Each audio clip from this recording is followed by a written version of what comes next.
E aí, meus amigos, bom dia pra vocês, né?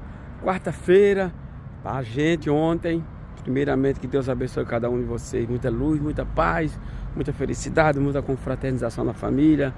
Passou o São João, né? Passou o dia de São João, mas ontem fez um frio, gente, ontem parecia que o mundo ia acabar, era um vento, o dia fechou e um vento pela rua levando tudo, parecia que o mundo ia acabar, mas o mundo não acabou. Mas estamos chegando aqui no trabalho agora com muita luz, né? E com muita graça e com a confiança em Deus que Ele vai nos abençoar, como todos os dias Ele tem abençoado, e muita luz, muita paz, tá? Então fiquem com Deus, que Deus abençoe vocês hoje e sempre.